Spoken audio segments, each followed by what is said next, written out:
Berkeley Black community wishes to address not only the racial climate at UC San Diego, but also how these events reflect specific incidents on our own campus. It is with deep frustration that we write to you today and for a moment demand your attention. Your letter failed to explicitly address the, quote, deliberate acts that discriminated and demeaned others based on race, end quote, at UCSD. Now let us be clear.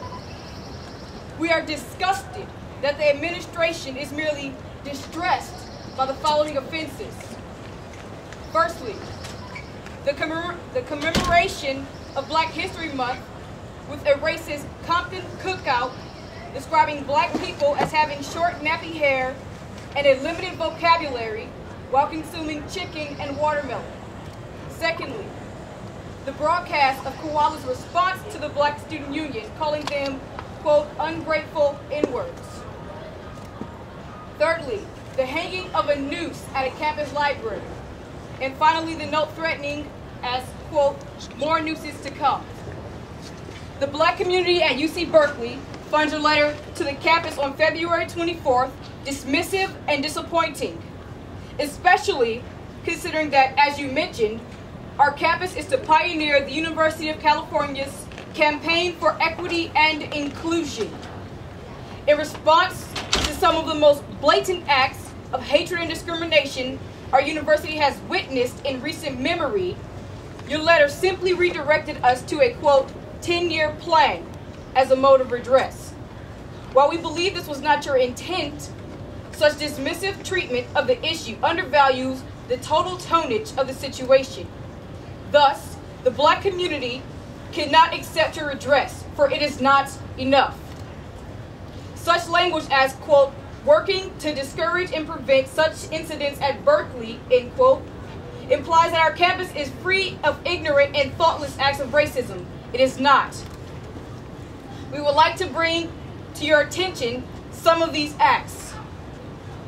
First, a hate crime committed by the men's crew team in which members encircled, assaulted, and poured beer on a Black female student while calling her the N-word repeatedly.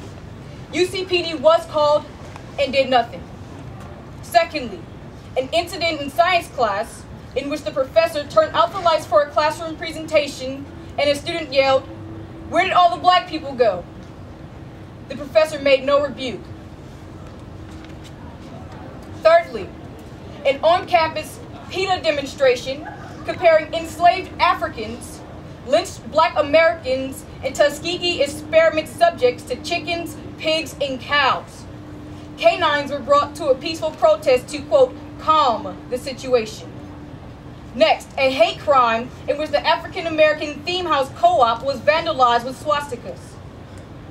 A pirate party at Cloyne Co-op to which several students dressed in and refused to remove blackface.